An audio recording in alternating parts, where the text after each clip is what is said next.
The acclaimed motivational speaker Les Brown is on profile. Welcome, I'm Ian Boyne.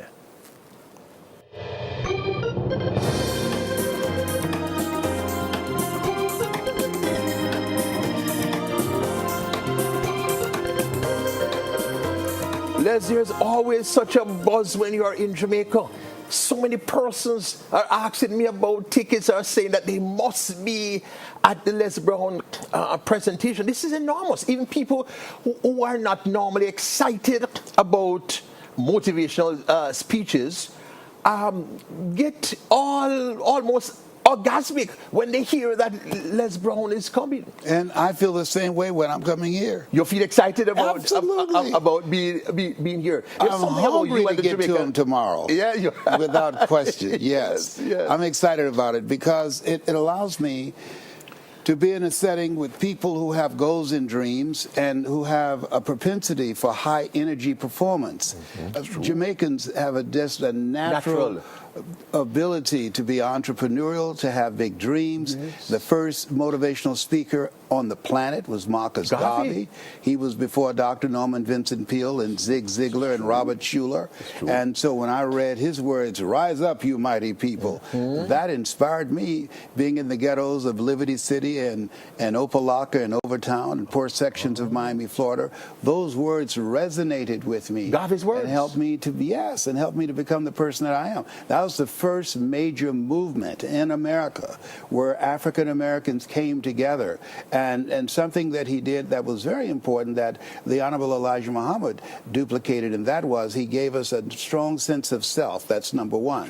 When your life has a strong sense of self, that gives your life a sense of purpose. And when your life has a sense of purpose, that gives your life a sense of direction. So he was able to create a movement around that and really began to create a sense of black pride unlike we'd ever had before.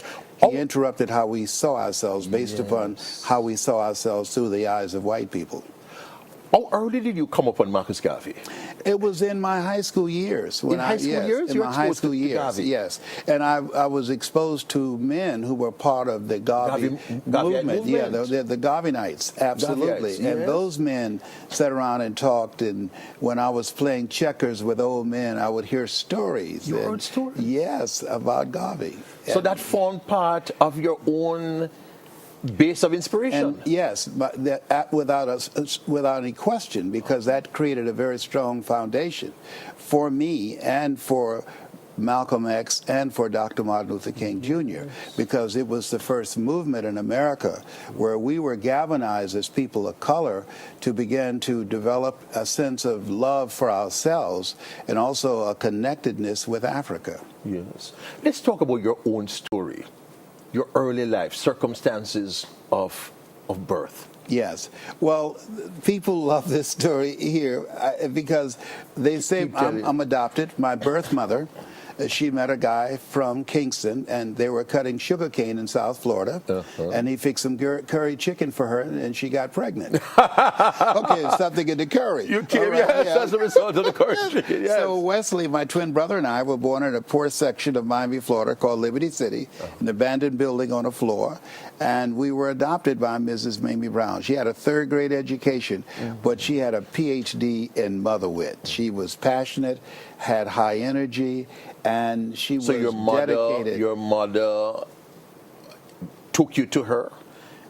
Yeah, no, my adopted mother came to see my birth mother. Birth mother, yes. She was in this building, yes, on 62nd Street, Northwest 17th Avenue. And she was sitting on a mattress, holding my brother and I in a light blue blanket. And a man named Mr. Moss and Mr. Bannister brought her there and said, this lady has a set of twins that she want to put up for adoption because she got pregnant while her husband was away. You know, the Jamaican men have a fast conversation. They got a lot of game, all right? So he was just missing. Yes, right. So what happened was that she never had any children herself, and she decided that after making the promise, one, I will take good care of them. 2, I will never separate them. That was the request of our birth mother, Wesley and I. And so she did. She adopted Wesley and I, took us in as foster kids first. Then she adopted 5 other children. So I'm one of 7. And she wasn't a person of means. No. She was a poor woman. She was a poor woman. She worked for families on Miami Beach. She kept her children, and we wore the hand-me-down clothes of the children that she kept. She cooked for them, and we ate the food left over from the families that she cooked for. And I remember as a kid walking around these big, beautiful mansions saying, Mama, what is it, Leslie? When I become a man, I'm going to buy you a big, beautiful home just like this.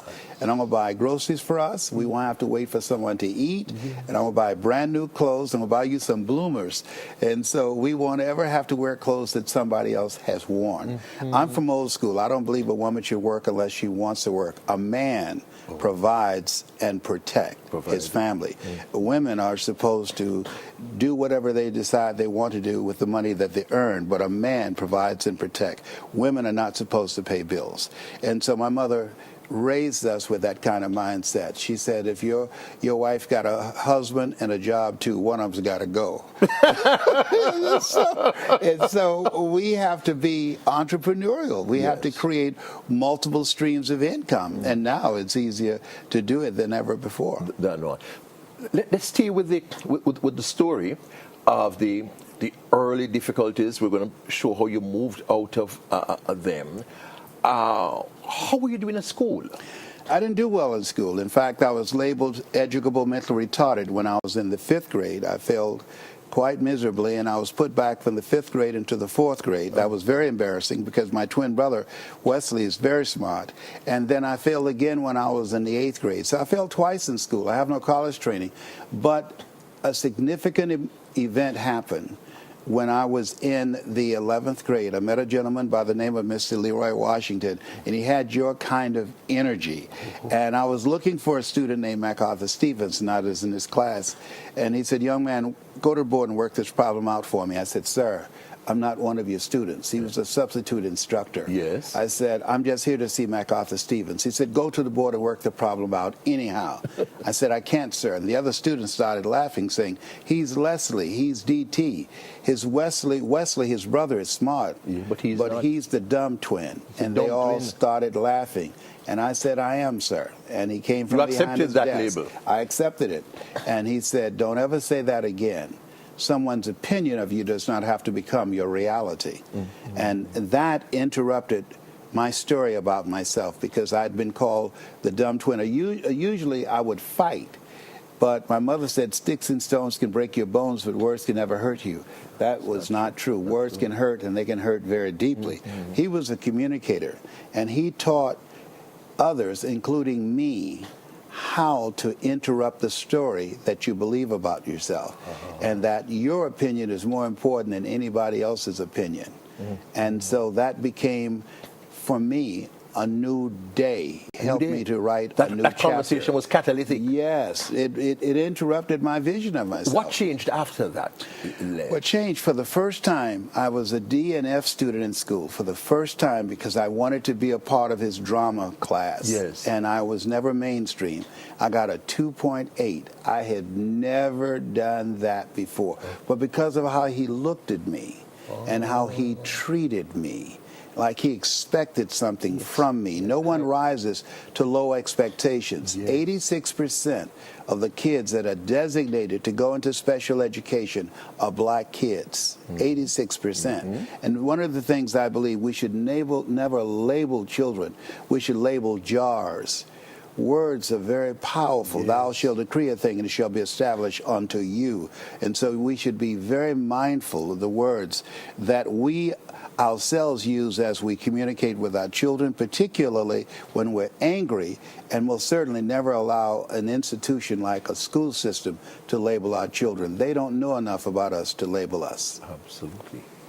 The world-acclaimed motivational speaker, transformation coach, Les Brown, is on profile. We take our first break.